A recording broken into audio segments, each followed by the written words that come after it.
নমস্কার, বিটিএন নিউজে আপনাদের স্বাগত জানাই। রয়েছে আমি শ্যামলী। প্রথমে দেখে নিচ্ছি আজকের সংবাদ শিরোনাম। বিশেষভাবে সক্ষম মহিলাকে গণধর্ষণ শ্রীভূমিতে আটক অভিযুক্ত করিমগঞ্জ জেল পুলিশের 2 কনস্টেবল ব্রজেন কলিতা ও হরেশ্বর কলিতা। পেহেলগাম গণহত্যায় নিহত কানপুরের শুভম দ্বিবেদীর বাড়িতে আসাম সরকারের মন্ত্রী রঞ্জিত কুমার দাস সমবেদনা জানানোর পাশাপাশি 5 লক্ষ টাকার চেক প্রদান। চাকরি পাইয়ে দেওয়ার নামে প্রতারণা, অভিযুক্তকে আটক করে পুলিশের হাতে সমঝে দিল ভুক্তভোগীরা।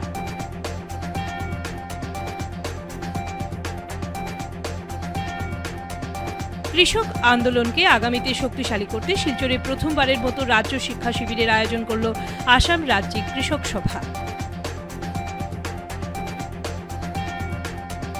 রাঙ্গিরখাড়ি পুলিশের ভূমিকা নিয়ে প্রশ্ন, মোরাল পুলিশিংয়ে মূল অভিযুক্তদের আড়াল, নিরীহদের পুলিশি হেনস্থার অভিযোগ। এবারে বিস্তারিত খবর। বিশেষভাবে সক্ষম মহিলাকে গণধর্ষণ শ্রীভূমিতে আটক অভিযুক্ত করিমগঞ্জ জেল পুলিশের 2 কনস্টেবল ব্রজেন কলিতা ও হরেশ্বর কলিতা এক জঘন্যতম ঘটনার সাক্ষী হয়ে রইল শ্রীভূমি জেলা। এবার ধর্ষণের ঘটনার অভিযুক্ত করিমগঞ্জ জেলের 2 পুলিশ কনস্টেবল এবং গণধর্ষণের শিকার এক প্রতিবন্ধী মহিলা বলে জানা গেছে। প্রতিবন্ধী মহিলাকে এই 2 পুলিশ কনস্টেবল সংঘবদ্ধভাবে গণধর্ষণ করেছে বলে অভিযোগ। ঘটনাটি ঘটে শুক্রবার মধ্যরাতে পুলিশ ব্যারেকে ঘটনাটি ঘটেছে বলে জানা গেছে। কর্তব্যরত পুলিশ জওয়ান বিষয়টি প্রত্যক্ষ করে হাতে নাতে পাকড়াও করে ওই 2 পুলিশ কনস্টেবলকে। অভিযুক্তদের নাম ব্রজেন কলিতা এবং হরেশ্বর কলিতা। এদিকে ধৃতদের আজ করিমগঞ্জ আদালতে পেশ করে পুলিশ।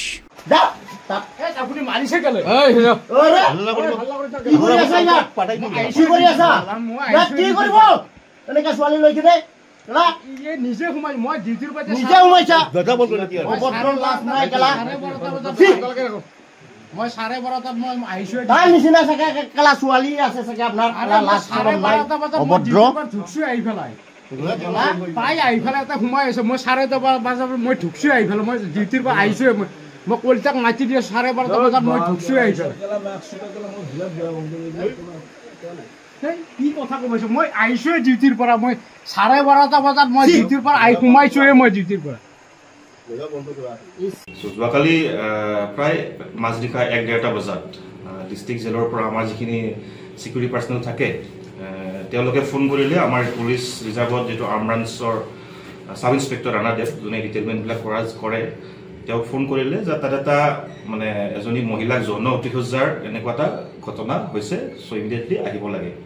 চ' সেইমতে আমাৰ আৰ্ম ব্ৰাঞ্চ ইন্সপেক্টৰ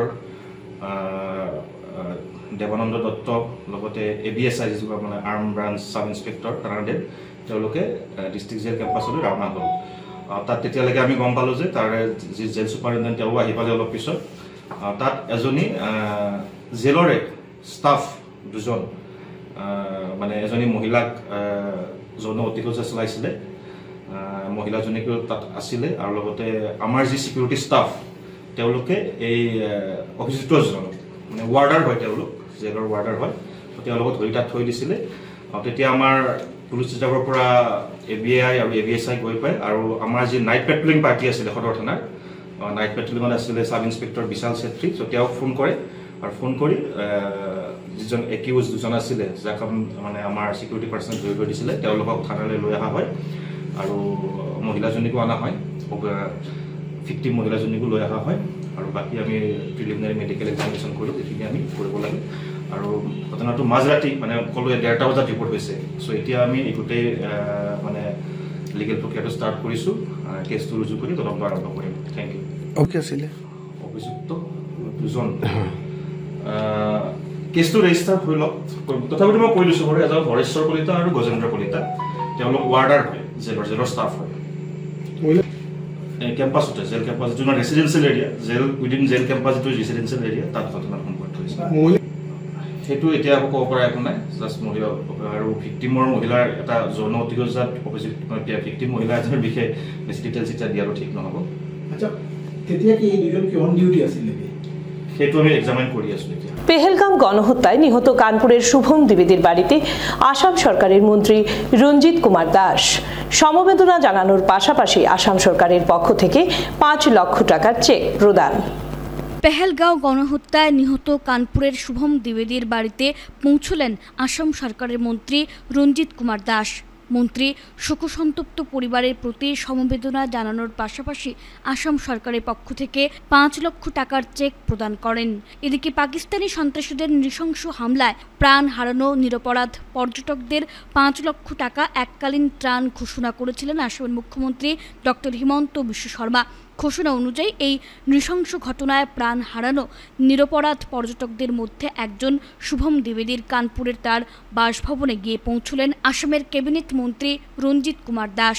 মন্ত্রী তার পরিবারের সাথে সাক্ষাৎ করেন এবং আসামবাসীর পক্ষ থেকে আন্তরিক সমবেদনা জানান এবং সহায়তা চেক প্রদান করেন। এ নিয়ে সাংবাদিকদের সঙ্গে কথা বলতে গিয়ে মন্ত্রী রঞ্জিত দাস বলেন, এটি কেবলমাত্র একটি আর্থিক সহায়তা নয়, বরং এই বার্তা প্রদান করতে যে আসাম সন্ত্রাস দ্বারা আক্রান্ত প্রতিটি পরিবারের সঙ্গে রয়েছে। परिवार से मिलकर सांत्वना देने के लिए आगे जाए और हमको भी हम रंजीत कुमार दास असम सरकार का हमको भी मिनिस्टर ही और हमको भी कानपुर भेजा है और कानपुर में आकर के ही परिवार को मिलकर के बोलने के लिए तो कोई हिस्सा नहीं। भगवान को हम लोग प्रार्थना करता है उनका आत्मा को शांति मिलेगा और सारे पहलगाम में जिसका ग्रहण था उन लोग को आत्मा को शांति मिलेगा, यही भगवान को प्रार्थना करता रहूँ। और असम गवर्नमेंट का तरफ से माननीय मुख्यमंत्री डॉक्टर हिमंत बिश्व शर्मा जी 5 लाख रुपए का सीट बोले है, इस सीट भी उन्हीं को आज हम धन्यवाद किया है। इस सीट से ऐसा इतना काम नहीं आएगा, लेकिन as a prepare of respect Assam का तरफ से प्रतीकी रूप से सम्मान जनाने के लिए ये सिंह भेजा है। और अगले दिन भी कोई अगर उसके बाद आएगा कोई प्रॉब्लम आएगा अच्छी तरफ से हम लोग का असम गवर्नमेंट की तरफ से उन लोग को सिखाते रहेगा। परिवार लगातार शहीद का दर्जा के लिए जो है मांग कर रहा है, क्या कहना है? तो गवर्नमेंट थॉट्स होगा तय करेगा उत्तर प्रदेश इम्पोर्टेंट कैरी जीवा। চাকরি পাইয়ে দেওয়ার নামে প্রতারণা, অভিযুক্তকে আটক করে পুলিশে দিলেন ভুক্তভোগীরা। জলসম্পদ বিভাগে চাকরি পাইয়ে দেওয়ার নামে শিলচর তারাপুর এলাকার 17 লক্ষ সহ বরাকের বহু লোকের কাছ থেকে প্রায় 42 লক্ষ টাকা নিয়ে উধাও হয়ে গিয়েছিলেন শিলচর ঘুঙ্গুর এলাকার নিশীথ রঞ্জন দাস নামের প্রতারক। 2 বছর পর তাকে পেয়ে আটক করেন প্রতারণার শিকার হওয়া তারাপুরের লোকেরা। শুক্রবার এই প্রতারক চক্রের একজন শিলচর ঘুঙ্গুর এলাকার বাসিন্দা নিশীথ রঞ্জন দাসকে পাকড়াও করে সমঝে দেওয়া হয় পুলিশের হাতে। আটক ব্যক্তি সূত্রে জানা গেছে, রাজ্য জুড়ে ছড়িয়ে থাকা প্রতারক চক্রের সঙ্গে জড়িত রয়েছেন গুয়াহাটির এক প্রভাবশালী ঠিকাদার ও গুয়াহাটি হাইকোর্টের এক আইনজীবী সহ আরও কয়েকজন। সাংবাদিকরা অভিযুক্ত নিশীথকে জিজ্ঞাসা করলে তিনি জানান, তার সঙ্গে গুয়াহাটির চেতিয়া পদবীর এক ব্যবসায়ী, হাইকোর্টের কলিতা পদবীর আইনজীবী সহ শিলচরেরও বেশ কয়েকজন জড়িত রয়েছেন এই ঘটনায়। বর্তমানে পুলিশ ঘটনার তদন্ত চালিয়ে যাচ্ছে। প্রতারিতরা জানান, শুধু তারাপুর এলাকার কয়েকজনকে নিযুক্তির টোপ দিয়ে এই চক্র হাতিয়ে নিয়েছে 17 লক্ষ টাকা। আর দাস পদবীর ওই ব্যক্তির স্বীকারোক্তি অনুযায়ী গোটা বরাক উপত্যকা থেকে তার মারফত সংগ্রহ করা হয়েছে 42 লক্ষ টাকা। প্রতারিতরা জানিয়েছেন, তারা সবাই ওই ব্যক্তিকে অর্থ দিয়েছেন 2022 সালে। জলসম্পদ বিভাগে নিযুক্তির জন্য অর্থ নেওয়ার সময় ওই ব্যক্তি জানান, একটি মামলার সূত্রে বেশ কিছু নিযুক্তি হবে, এই সুযোগে তালিকায় জুড়ে দেওয়া হবে তাদের নামও। চাকরি পাইয়ে দেওয়ার নামে প্রতারণা, অভিযুক্তকে আটক করে পুলিশে দিলেন ভুক্তভোগীরা। আমার নাম দীপালি দে, আমার মেয়ের কাছ থেকে টাকা নামে চাকরি দেবো বলে টাকা নিয়েছে। কোন ডিপার্টমেন্টে চাকরি দেবে? ওয়াটার রিসোর্সে। কত টাকা নিয়েছে? 1,07,000 টাকা অনলাইনে দিয়েছে। আপনারা বিনা কোনো পরীক্ষা দিয়ে চাকরি নেওয়ার জন্য ওকে 1 লাখ টাকা দিয়েছেন? হ্যাঁ। কিরকম এসে অ্যাপ্রোচ করেছে আপনাদের কাছে? ও নীলেন্দু দাস বলে একটা ছেলে শিববাড়ির, ও নিয়ে এসেছিল আমাদের ঘরে। কি বলেছিল এসে? যে চাকরি দিবে এরকম। আর আপনারাও টাকা দিয়ে দিয়েছেন? অনেক যাচাই করে আমরা দিয়েছিলাম, না ও বলছে হবেই চাকরি। আমি 1.5 লাখ ক্যাশ দিয়েছি আর 1.5 লাখ টাকার সোনা দিয়েছি। কেন সোনা দিয়েছেন? হ্যাঁ। কিসের জন্য? চাকরির জন্য। ওকে চিনতেন? ওকে তো সবের লগে আসলাম। হে জাস্ট বরাকবিলিতে ঘুরে আর মানুষের কয় চাকরি দিব কইয়া হে পয়সা কালেক্ট করে। হে আমার তারাপুর থেকে, আমি তারাপুরে থাকি, আমার কথা কইয়া হে প্রায় 27 লাখ টাকা নিছে আজকে থেকে 3 বছর আগে। হ্যাঁ নিচে নেওয়ার পরে হেরে আমরা ধরতে পারলাম না, আমরা ধরতে খালি ডেট দে, আমরা খালি ডেট দে, মানে ডেট দিতে দিতে দিতে আলটিমেটলি আমরা এখন সুইসাইডে বাউন্ডে হয়ে গেছি গিয়া। ওখানে আমরা কীটা করতাম, আমরা ধরতে পারলাম না, এরা খালি ডেট দে এটা ধরা দেয় না। আপনি কত টাকা দিয়েছেন? আমি দিয়েছি 7,30,000 জন্য। ও বলেছে চাকরির জন্য, আমি চাকরির লাগি দিতাম। কি চাকরি? হ্যাঁ গভর্নমেন্ট চাকরি, ওয়াটার রিসোর্স ডিপার্টমেন্টে। হ্যাঁ চাকরি। প্রথম দিনে আমার নাম রাজুপুর কাইস্ত, আমার তারাপুর মদন মোড় রোড। আমি ওকে চিনি না, নিশ্চিত যে ওকে আমি চিনি না। আমার লাগাগল্লির দস্কর গল্লির যে বিশু যে সৌমিত্র যদি ও আমার ছোটো ভাই, ওর সাথে আমরা ছোটোত্তনে পরিচয়। ও একদিন এসে বললো যে রাজুদা, যে রাজুদা এরকম আমরা বিশু সৌমিত্র বলছে যে রাজুদা এরকম আমি আমার বউয়ের লাগে আর আমার চাকরির লাগে পয়সা দিছি, তুমি দিবাইনি বৌদির লাগিয়া। আমি পয়সা দিতে আমি তার রিস্ক কে থাকো, আমি আছি তুমি চিন্তা করবে না। ওই কথাতে মানে আমি তো তারে চিনি না, বিশুর সোর্সে আমি পয়সা দিছি। হ্যাঁ বিশুর সোর্সে আমি তারে চিনি না, বিশুয়ে কোয়া বিশুর লোক আমার ছোটোত্তনের লেনদেন আমার লাগা করলি, ওই সোর্সে আমি তারে পয়সা দিছি। পাট করে মোর দেন 4.5 লাখ টাকা আমার। কীরকম দিয়েছেন এটা? আমি বিশুরে দিছি অনলাইনে, বিশুয়ে ট্রান্সফার করছে ফার্স্টের দিকে, লাস্ট সব ডিটেলস আছে। আর লাস্টের দিকে একটা পেমেন্ট বোধহয় আমি তারে ডিরেক্ট অনলাইনে দিছি, আর একটা 4 লাখ টাকা, 4.5 লাখ, আর একটা পয়সা মনে হয় আমি ক্যাশ দিছি তার। কৃষক আন্দোলনকে আগামীতে শক্তিশালী করতে শিলচরে প্রথমবারের মতো রাজ্য শিক্ষা শিবিরের আয়োজন করল আসাম রাজ্যিক কৃষক সভা। কৃষক আন্দোলনকে আগামীতে শক্তিশালী করতে শিলচরে প্রথমবারের মতো রাজ্য শিক্ষা শিবিরের আয়োজন আসাম রাজ্যিক কৃষক সভার। সারা ভারত কৃষক সভা কাছাড় জেলা সমিতির উদ্যোগে আয়োজিত দুদিনের এই শিবিরে সমিতির কেন্দ্র ও রাজ্যের নেতৃবৃন্দরা উপস্থিত ছিলেন। রেজামন্দ আলীর পৌরোহিত্যে শনিবার স্থানীয় এক অনুষ্ঠান ভবনে আয়োজিত প্রকাশ্য সভার প্রথম দিনে কৃষক আন্দোলনকে আগামীতে কিভাবে শক্তিশালী করা যায় এর ওপর বিশেষভাবে আলোচনা করা হয়। দেশের উপর আসা কৃষি সংকট ও আর্থসামাজিক সংকট নিয়ে এদিন বক্তব্য রাখেন বক্তারা। সরকারের বিরুদ্ধে সমালোচনার ঝড় তুলে বিভিন্ন বক্তারা জানান, বিজেপির আমলে দিনের পর দিন মূল্যবৃদ্ধি, শিক্ষা, স্বাস্থ্য, পানীয় জল ও কৃষি সংকট সহ বিভিন্ন সমস্যার বিরুদ্ধে দেশজুড়ে আন্দোলন চালিয়ে যাচ্ছে সমিতির কর্মকর্তারা। কর্পোরেট নীতি অবলম্বন করে সরকার কৃষকদের বিপাকে ফেলেছে। ফসলের ন্যায্য দাম ও কৃষকদের ঋণ মুকুব করার পাশাপাশি মেহনতি কৃষকদের জমির পাট্টা প্রদানের দাবিতে সরকারের উপর এদিন চাপ সৃষ্টি করেছেন তারা। সভায় সর্বভারতীয় কৃষক সভার নেতা কামাহান্নান মোল্লা, সাধারণ সম্পাদক বিজু কৃষ্ণান, দুলাল মিত্র, সুপ্রিয় ভট্টাচার্য, সুভাষ দেব সহ রাজ্য নেতৃবৃন্দরা উপস্থিত ছিলেন। आप सभी जानते, हम कहते हैं कि जुल्मतों का दौर, जुल्म पर जुल्म हमारे आम मजदूर किसानों पर, गरीब पर, हमारे देश के जो सत्ता में शासक वर्ग है वो जुल्म पर जुल्म करते जा रहे हैं। बढ़ाने के लिए कॉर्पोरेट कंपनियों का हित का नीति यहाँ लागू किए हैं और देश में एक सांप्रदायिक ध्रुवीकरण करके कहीं हिंदू मुसलमान के नाम पर, कहीं हिंदू सिख के नाम पर, कहीं जाति के आधार पर देश को बांटकर उनका नीतियों को लागू करने का कोशिश रहा। 2014 में जो नरेंद्र मोदी और भाजपा बहुत ही लुभावने वादे देते हुए सत्ता में आए, उनका कहना था कि जो किसानों का संकट खत्म करेंगे, देश में जो मजदूर वर्ग का हित का सरकार कायम करेंगे। हर আসামে যেমন আন্দোলন শুরু হয়েছিল বিচ্ছিন্নতা পায়, আমি পাবলিক মিটিং করছি, আসল গুন্ডারা আমার মিটিংয়ে পাথর ছুঁড়েছে, সেই দিতে গেছে। এবং সেই আন্দোলনকে কি করে আসামের মাটিতে শক্তিশালী করা যাবে, এটাই হচ্ছে আমাদের কৃষক সভার লক্ষ্য। 1936 সালে প্রথম কৃষক সভার জন্ম, আর আজ 80 সাল হল। এই 80 বছরে সারা ভারতবর্ষে কৃষক সংগঠন সংগঠিত হয়েছে, 500 জেলায় কৃষক সভা কাজ করছে। আজকে 1.5 কোটির বেশি কৃষক আমাদের কৃষক সভার সদস্য। আজকে আসামের যে কৃষকের সমস্যা আপনারা আমার চেয়ে ভালো বোঝেন, জমি নেই, ফসলের দাম নেই, ছেলে মেয়েদের চাকরি নেই, ঘরে খাবার নেই, এই হচ্ছে কি আসামের সাধারণ মানুষের অবস্থা। আমরা দেখছি যেমন রাজ্যে আপনাদের, তেমনি গোটা ভারতবর্ষে। আমি আর রিপিট করবো না। রাঙ্গিরখাড়ি পুলিশের ভূমিকা নিয়ে প্রশ্ন, মোরাল পুলিশিংয়ে মূল অভিযুক্তদের আড়াল নিরীহদের পুলিশি হেনস্থার অভিযোগ। শিলচরের দ্বিতীয় লিংক রোডে সম্প্রতি ঘটে যাওয়া এক মোরাল পুলিশিংয়ের ঘটনায় রাঙ্গিরখাড়ি পুলিশের ভূমিকা নিয়ে জনমনে চরম ক্ষোভের সঞ্চার হয়েছে।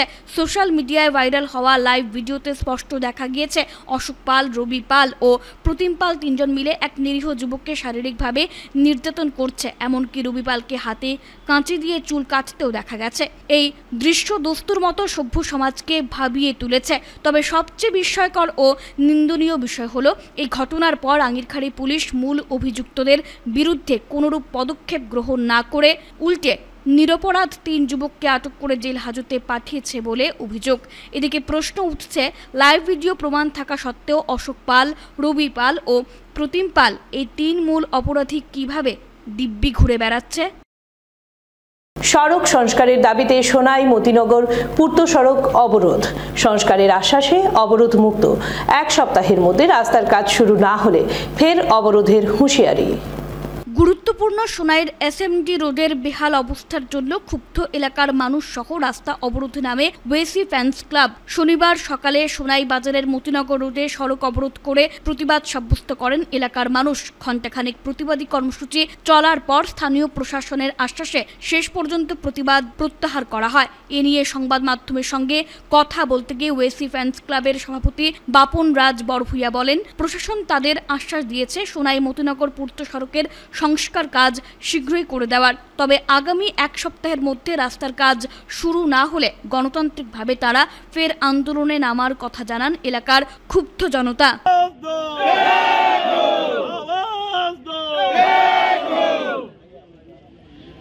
আমি পচারি যত বাইন আসুন, যদি কোনো মেডিকেলের পেশেন্ট থাকিয়া থাকুন বিনিময়ে আজকে রাস্তা রিপেয়ারিং হোক, রাস্তার কাজ হয়, কিন্তু আমরা সোনাই সমষ্টি দেখা যায় বিভিন্ন রাস্তার বেহাল পরিস্থিতি।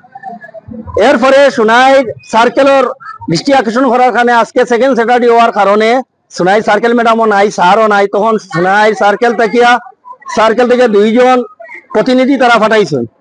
তো তারা গেছে দাবি তুলিয়া ধরছি। আর আগামী সোমবারে একটা আসাম ওয়েসি ফ্যান্স ক্লাবের পক্ষ থেকে আমরা একটা মেমোরেন্ডাম প্রদান করবো সোনাই সার্কেলও। তারপরে যদি 1 সপ্তাহের ভিতরে না হয় আমরা বৃহত্তর আকারে গণতান্ত্রিক পদ্ধতিতে আন্দোলন করবো। এই আন্দোলনের ডাক শুনিয়া আমরা বিধায়কের প্রতিনিধি বাপ্পি ভাই আর সোনাইয়ের বিধায়ক আলহাজ করিমুদ্দিন বরভূয়া সাহেবের লগে আমরা ফোনে আলাপ হয়েছে।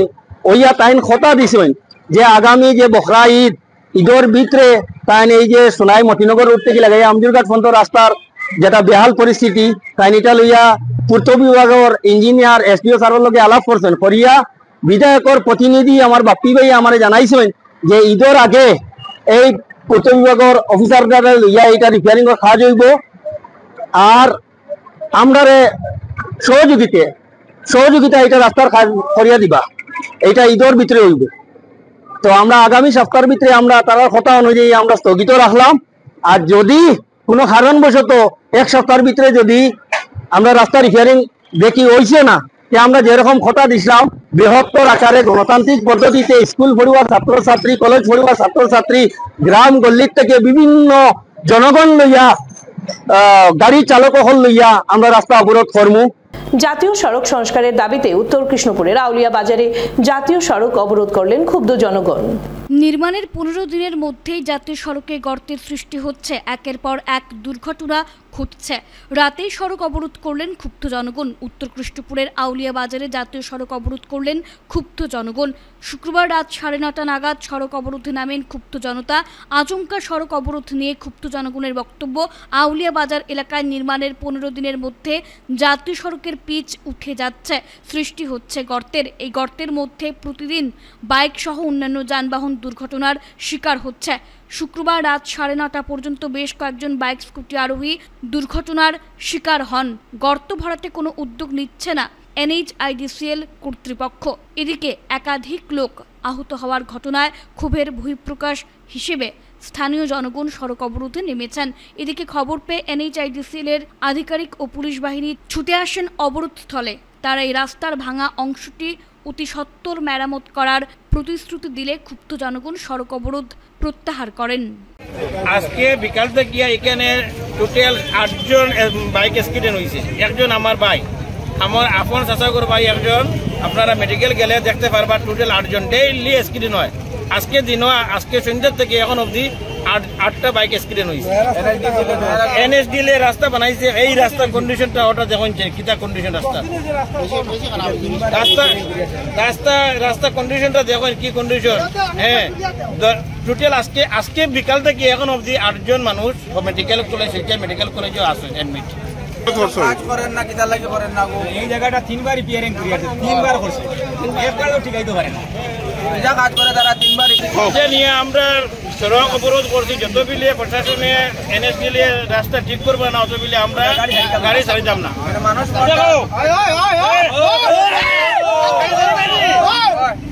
কল্যাণী হাসপাতাল চত্বরে বৃক্ষরোপণ করল শিলচরের গ্রিন অরণ্য সংস্থা। পরিবেশ বান্ধব সমাজ গড়ার উদ্দেশ্য নিয়ে শনিবার বাংলাঘাটের সুন্দরী মোহন সেবা ভবন অর্থাৎ কল্যাণী হাসপাতাল চত্বরে বৃক্ষরোপণ করল শিলচরের গ্রিন অরণ্য সংস্থা।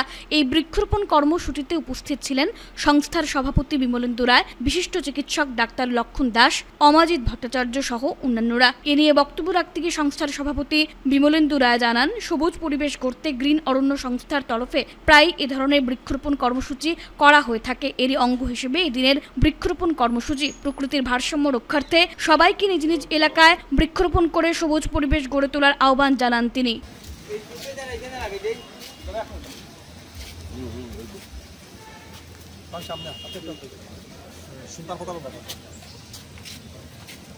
আজ আমরা কল্যাণী সেবা সদনে এসেছি অরণ্যের পরিবার থেকে। আমরা এখানে বৃক্ষরোপণ করতে এসেছি। আমরা জানি বর্তমান প্রজন্মে যেভাবে আয়ুক্ষয় হচ্ছে, যেভাবে জলবায়ু পরিবর্তন হচ্ছে, গাছ একান্ত লাগানো দরকার।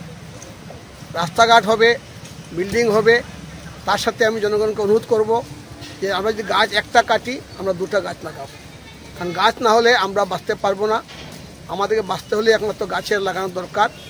আমরা দেখতে পাচ্ছি পৃথিবীর মধ্যে প্রতিটা প্রদেশে যেভাবে অবক্ষয় হচ্ছে, যখন বর্ষার সময় তখন বর্ষা হচ্ছে, বর্ষার সময়ে খরা হচ্ছে। তো এটা থেকে বাঁচতে গেলে একমাত্র আমাদের গাছ লাগানোই আমার দরকার। তাই আমরা গৃহরণ্য পরিবার থেকে আমরা আজকে কল্যাণী সেবা সদনে আমরা 15খানা গাছ লাগাতে এসেছি। আমাদের সাথে পুরো পরিবার আমাদের আছে। আর আগামী 5 জুন যে বৃক্ষরোপণ আছে, সেদিন আমরা শিলকুড়িতে রামকৃষ্ণ মঠের আশ্রম যেখানে আছে সেখানে আমরা প্রায় 150 থেকে 200 গাছ আমরা লাগাবো। তো আমি প্রত্যেক আমার পরিবার যারা আছেন কল্যাণী গ্রিন অরণ্যের পরিবার সবাইকে অনুরোধ করবো সেদিন সেখানে থাকার জন্য। আর আমরা এইভাবে প্রতি বছর কাজ করে যাচ্ছি, সবসময় আমরা কাজ করে যাই। সোনাই বাজারকে যানজট মুক্ত রাখতে অটো ড্রাইভার অ্যান্ড ওনার্স অ্যাসোসিয়েশনের উদ্যোগে অটো স্ট্যান্ডের উদ্বোধন হলো। সোনাই বাজারকে যানজট মুক্ত রাখতে স্থায়ী অটো স্ট্যান্ডের উদ্বোধন করা হলো। Sonai auto driver and owners অ্যাসোসিয়েশনের ব্যবস্থাপনায় শনিবার সকালে সোনাই বাজারের শিলচর রোডে ফিতা কেটে নতুন অটো স্ট্যান্ডের উদ্বোধন করেন অতিথিরা। সোনাই সার্কেল অফিসের বড়বাবু আব্দুল কুদ্দুস মজুমদারের পৌরোহিত্যে অনুষ্ঠিত সভায় বক্তব্য রাখতে গিয়ে বক্তারা জানান, প্রশাসনের কাছ থেকে অনুমতি নিয়ে সোনাই শহরকে যানজট মুক্ত রাখতে অটো ড্রাইভার ও মালিক সংস্থার নেওয়া উদ্যোগটি প্রশংসনীয়। এই স্ট্যান্ড থেকেই সিরিয়াল অনুযায়ী লাইনে অটো চালাতে আহ্বান জানান তারা। অনুষ্ঠানে উপস্থিত হয়ে গুরুত্বপূর্ণ বক্তব্য রাখেন পরিবহন বিভাগের MVI পিলিপসন। নতুন স্ট্যান্ডের বিভিন্ন দিক তুলে ধরে বক্তব্য রাখেন সোনাইয়ের অটো ড্রাইভার ও মালিক সংস্থার সভাপতি আব্দুল হোসেন লস্কর। এছাড়া অনুষ্ঠানে বক্তব্য রাখেন মাসুম বড়ভুইয়া, ইমরান লস্কর, মোহাম্মদ হোসেন লস্কর, সাকির মজুমদার, আব্দুল নূর বড়লস্কর, কাবিল হোসেন লস্কর সহ অন্যান্যরা। গোটা অনুষ্ঠানটি পরিচালনা করেন বাবুল হোসেন লস্কর। गाड़ी तो आपका क्या बोलते जितना दबाएगा उतना ही जाएगा, लेकिन आपका कंट्रोल तो ऐसा नहीं होगा ना। आपका जितना स्पीड जाएगा आपका कंट्रोल उतना कम होते जाएगा। आप जितना धीरे चलाएंगे उतना आपके पास कंट्रोल रहेगा गाड़ी में, ठीक है। तो वो थोड़ा ध्यान में रखिए। और एक जो पार्किंग इश्यू है कि आप लोग कहीं पे भी पार्किंग करते हैं, वो थोड़ा आप लोग ध्यान में रखिए ताकि एक्सीडेंट कम हो। क्योंकि एक्सीडेंट के साथ आपको गाड़ी साइड में पार्किंग करके आपके पीछे जो आने वाला है गाड़ी है वो थोड़ा स्लो हो जाएगा। तो मतलब जो मूवमेंट है एक फ्लो में नहीं जाएगा। तो अगर फ्लो थोड़ा मतलब एक ही फ्लो में नहीं जाएगा, रुक के जाएगा, तो वहाँ पे चांसेस होता है ट्रैफिक कंजेशन होगा। और ट्रैफिक कंजेशन होने से आप लोगों को पता है पूरा ट्रैफिक जाम हो जाएगा। तो जो समय से पहुंचने वाला वो भी नहीं पहुंच पाएगा। जैसे कि एम्बुलेंस आ गया पकड़ लो, तो उसका भी एक जो फ्लो होता है, जो उसके लिए रास्ता देना होता है, वो भी आप लोग दे नहीं पाएंगे। तो थोड़ा ट्रैफिक की वजह से आप लोग थोड़ा ध्यान में रखे, ओवर स्पीडिंग ज्यादा मत कीजिए। और बाकी तो आप लोग जो भी आपको सुविधा दिया गया, यहाँ पे जो पार्किंग अवेलेबल दिया गया, वही हिसाब से पार्किंग कीजिए। শিলচর রোডে যে পার্কিং, সেই পার্কিং এর প্রথমে যেখানে দেওয়া হয়েছিল ডিজেল অটো, সেখানে এখন অব্দি রয়েছে। এই যে পেট্রোলের যে পার্কিং, সেই পার্কিং গুলো একদম শোনায় যে পুলিশ স্টেশন এবং পোস্ট অফিস, এই পোস্ট অফিসের ঠিক সম্মুখে রাখা হয়েছে। তো এখন বর্তমান পার্কিং যেটা হয়েছে, সেই পার্কিং এর দিকে লক্ষ্য রেখে যদি আমরা, তাহলে পাবলিকের অসুবিধা হচ্ছে। শোনায় প্রতি সময় শোনায় যানমুক্ত, আমরা সেটা থেকে বঞ্চিত হতে পারছি না। এবং যারা স্কুলের পড়ুয়া রয়েছেন তাদেরও বিভিন্ন দিকে ক্ষতিগ্রস্ত হচ্ছে। সেই বিষয়ে লক্ষ্য রেখে এই আজকে যে সোনাই ড্রাইভার ইউনিয়ন অ্যাসোসিয়েশন একটি সুন্দর পদক্ষেপ নিয়েছে, আমি তাদেরকে ধন্যবাদ জানাই। আজকে তারা যেভাবে যেখানে একটি নির্দিষ্ট পার্কিং অ্যাসোসিয়েশন করেছেন, আমি মনে করি এখান থেকে যদি পার্কিং করা হয় তাহলে সোনাই যানমুক্ত থেকে বঞ্চিত হবে। এবং একটু সোনাই মানে পার্কিং এখানে যারা স্কুলে যারা পড়ুয়া রয়েছেন তাদেরও সুবিধা হবে, এবং যারা সিনিয়র সিটিজেন রয়েছেন তাদের মার্কেট করতে তাদেরও একটু ভালো হবে। শেষ করার আগে বিশেষ খবর আরও একবার।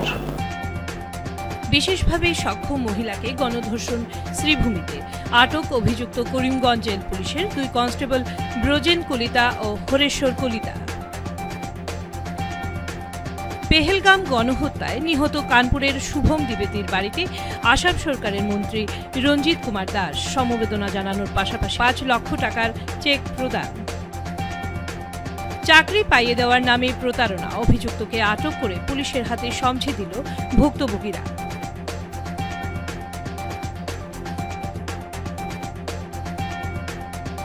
কৃষক আন্দোলনকে আগামীতে শক্তিশালী করতে শিলচরে প্রথমবারের মতো রাজ্য শিক্ষা শিবিরের আয়োজন করল আসাম রাজ্যিক কৃষক সভা। রাঙ্গিরখাড়ি পুলিশের ভূমিকা নিয়ে প্রশ্ন, মোরাল পুলিশিংয়ে মূল অভিযুক্তদের আড়াল, নিরীহদের পুলিশি হেনস্থার অভিযোগ। বিটিএন নিউজ এখনকার মতো এ পর্যন্তই। ধন্যবাদ।